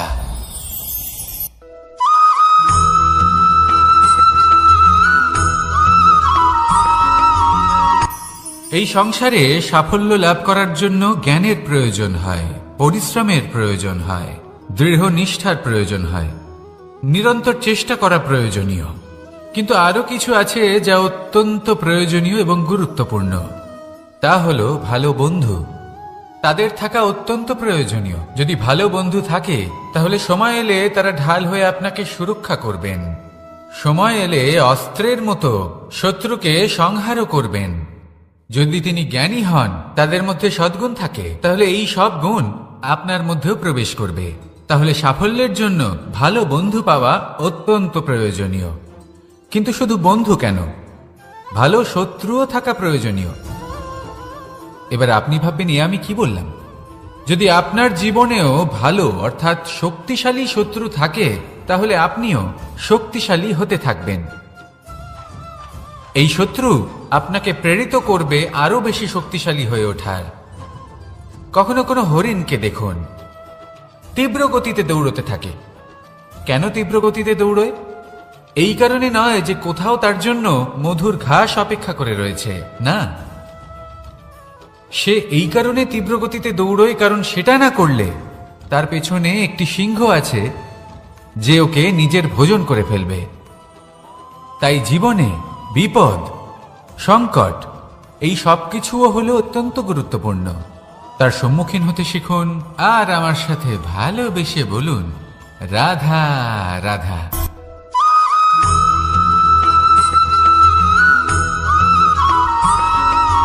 কথায় আছে, প্রত্যেক পুত্র তার পিতার প্রতিচ্ছবি হয়, আর সমস্ত প্রতিচ্ছবি চায় যেন সে তার অস্তিত্ব প্রাপ্ত করতে পারে। পুত্র চায় সে যেন তার পিতার মতো হয়, বা কখনো কখনো তার থেকেও শ্রেষ্ঠ হয়। সেটা কোনো অনুচিত ব্যাপার নয়। অনুচিত তখন হয় যখন পুত্র নিজের পিতার মতো হবার স্বপ্ন পূরণ করতে গিয়ে বা তার থেকেও শ্রেষ্ঠ হবার স্বপ্ন পূরণে অনুচিত পথের আশ্রয় নেয়। কারণ তারপরে সে তার পিতার গুণগুলি আত্মসাৎ করতে চায় না। সে শুধুই এটা চায় যে সংসারের চোখে যেন আমি শ্রেষ্ঠ প্রমাণিত হই। এটা অনুচিত।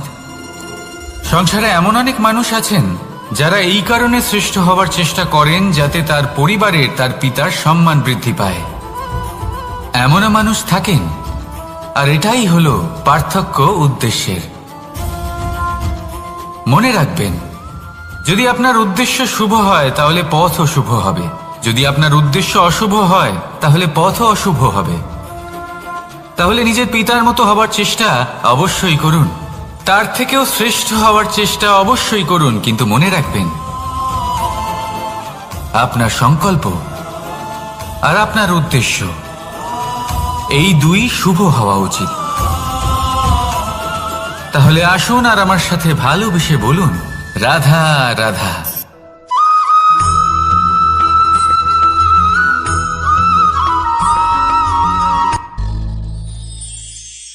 শিশিরের বিন্দু পাতার ওপর পড়ে আর তার গায়ে লেগে থাকে। পাতা তাকে শুষে নিতে পারে না, আর শেষ পর্যন্ত সে ঝরে পড়ে যায়। অন্যদিকে রয়েছে মেঘ এবং চাতক। এদের মধ্যে অনেক দূরত্ব থাকে। মেঘ থাকে আকাশে আর চাতক থাকে ধরিত্রীতে। কিন্তু যখন এই মেঘ থেকে বৃষ্টি ঝরে পড়ে, এই চাতক কিন্তু সেই জলই পান করে, নয়তো সে তৃষ্ণার্ত থেকে যায়। এবার অন্যদিকে দেখলাম শিশির বিন্দু আর পাতার এই সম্পর্ক। এরা খুব কাছাকাছি থাকে, ঘনিষ্ঠও থাকে। অন্যদিকে রয়েছে মেঘ এবং চাতকের সম্পর্ক, যাদের মধ্যে অনেক দূরত্ব থাকা সত্ত্বেও তারা খুব ঘনিষ্ঠ, তাই না? এই সারমর্ম খুব সরল। এই নৈকট্য, এই দূরত্ব, তা আপনার সম্পর্কে প্রভাব কিছুতেই ফেলতে পারে না। এই নৈকট্য, এই দূরত্ব, এইসব হলো শুধুমাত্র মনের ব্যাপার। কখনো আপনি অনুভব করেছেন আপনি কারোর থেকে অনেক অনেক দূরে আছেন, অনেক দূরে আছেন, তাও সেই ব্যক্তির প্রতি আপনি টান অনুভব করেন। সেখানে আপনি কারোর সাথে প্রত্যেক দিন অতিবাহিত করেন, সমস্ত জীবন অতিবাহিত করেন, সব থেকে বেশি সময় তার সাথে অতিবাহিত করেন, তাও তার প্রতি সেই টান অনুভব করেন না। এই সংকেত হলো মনের দূরত্বের। তাহলে মনের এই দূরত্ব দূর করুন আর আমার সাথে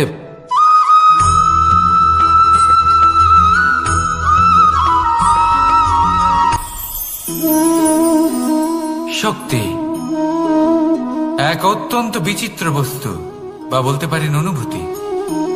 পিতা সবসময় চান যেন তিনি তার শক্তি পুত্রকে। আসুন আপনাকে সহজে বোঝাই। যদি আপনি সুপাত্র হন আর আপনাকে শক্তি দেওয়া হয়, তাহলে আপনি সেই শক্তির গুরুত্ব বুঝবেন, কোথায় সেই শক্তি প্রয়োগ করা উচিত সেটা বুঝবেন। আর এটা যেহেতু অর্জন করা শক্তি হবে, সেই শক্তির অপব্যবহার হবে না।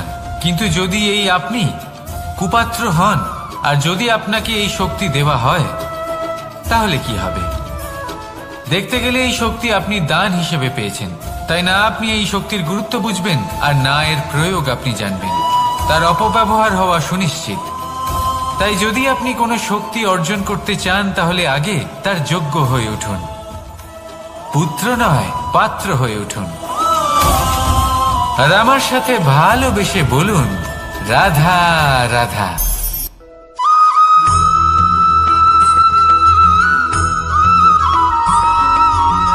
ভালো, শুধু ওনাদের কঠোর ব্যবহার দেখলে আমরা একটু ভয় পেয়ে যাই। এবার ওনাদের এই কঠোর ব্যবহার আমাদের ভালো না লাগলেও অত্যন্ত আবশ্যক, কারণ মাতার থেকে আমরা যে শক্তি লাভ করি তা যেন নিয়ন্ত্রণ হারিয়ে বিধ্বংসী না হয়ে ওঠে। আমরা যেন কোনো কুপথে না চলে যাই, আমরা কখনো যেন দোষ না করে ফেলি। শুধু সেই জন্য পিতা এবং গুরু একটু কঠোর হয়ে ওঠেন, এবং ওনাদের এই কঠোর আচরণ ভবিষ্যতে গিয়ে আমরা অবশ্যই বুঝতে পারি। জীবনে কিছু বছর আমরা এগিয়ে যাই আর তারপর আমরা বুঝতে পারি যে বাবা এবং গুরু আমাদের যথেষ্ট ভালোবাসতেন, কিন্তু ওনাদের ভালোবাসার বহিঃপ্রকাশ আলাদা। প্রয়োজনীয় হলো এটা দেখার, এটা বোঝার যে শুরু থেকে আমাদের প্রতি ওনাদের আচরণ কেমন ছিল। ওনাদের কঠোর হওয়ার পেছনে ওনাদের ভালোবাসাটা বোঝার চেষ্টা করুন, ওনাদের চিন্তাটা বোঝার চেষ্টা করুন, ওনাদের পথপ্রদর্শনের আড়ালে আপনার ভবিষ্যতের জন্য যে পরিকল্পনা ওনারা করেছেন সেটা বোঝার চেষ্টা করুন। তখন আপনারা বুঝতে পারবেন ওনাদের ভালোবাসাকে। আপনার মনের মধ্যে আপনা থেকেই ওনাদের প্রতি সম্মান জেগে উঠবে। নিজের পিতা এবং নিজের গুরু এই দুজনের প্রতি কৃতজ্ঞতা প্রকাশ করুন আর আমার সাথে ভালোবেসে বলুন, রাধা রাধা।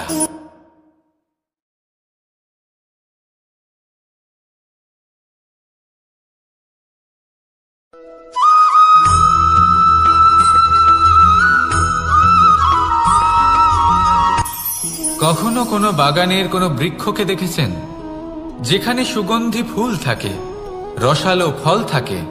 তখন মন প্রফুল্ল হয়ে ওঠে, মন থেকে সেই বৃক্ষের প্রতি ভালোবাসা জন্মায়। কিন্তু যিনি বাগানের মালিক, শুধুমাত্র তিনিই জানেন যে কিভাবে এই বৃক্ষকে আগলে রাখতে হয়, কিভাবে তার পরিচর্যা করলে এতে সুন্দর সুগন্ধি ফুল হবে, রসালো ফল হবে। কখনো কখনো প্রয়োজনের থেকে বেশি রোদ পেলে এই বৃক্ষগুলি শুকিয়ে যায়, প্রয়োজনের থেকে কম রোদ পেলেও এই বৃক্ষ কিন্তু শুকিয়ে যায়। প্রয়োজনের থেকে কম জল যদি পায়, এই বৃক্ষ শুকিয়ে যেতে পারে। প্রয়োজনের থেকে অতিরিক্ত জল যদি পায়, তখনও এই বৃক্ষের শিকড়গুলি নষ্ট হয়ে যেতে পারে। এবার এটাই কিন্তু আমাদের সংসারের সাথেও হয়। আমাদের সংসারের সকল প্রতিভাশালী ব্যক্তি, যেমন লেখক, বিচারক, প্রবক্তা, যোদ্ধা, এদের সবার ক্ষেত্রে এই কথাটাই প্রযোজ্য। যদি বেশি প্রশংসা করা হয়, তাহলেও এরা হারিয়ে যাবেন। প্রয়োজনের থেকে বেশি যদি নিন্দা করা হয়, তখনও তারা নত হয়ে পড়বেন।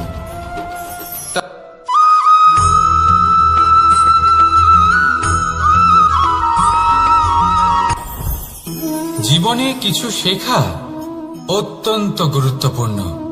এবার কি কি শিখতে হবে, সেই সব শেখানোর জন্য অনেক শিক্ষক রয়েছেন, কিন্তু কি শিখবেন না আর কি করবেন না, এটা আমাদের নিজের অভিজ্ঞতা দিয়ে শিখতে হয়। কিন্তু তার মানে এটা নয় যে যদি আপনাকে শিখতে হয় যে আগুনের তাপ কতটা, আপনাকে আগুনের মধ্যে হাত দিতে হবে।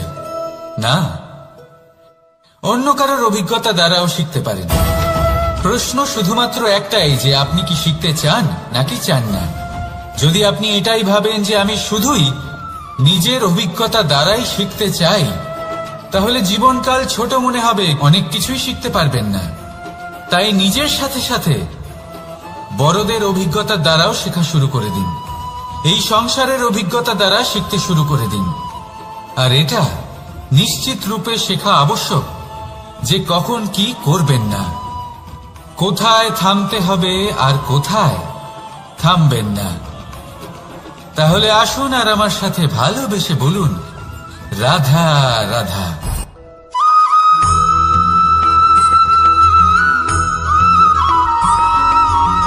এই সংসারে সব থেকে বেশি কোমল বস্তু হলো রেশম। এই রেশম এতটাই কোমল হয় যে এর পুরো একটা থান শুধুমাত্র একটা হাতে ধরা সম্ভব। কখনো ভেবে দেখেছেন এই রেশম কিভাবে হয়? একটি কীট তার লালা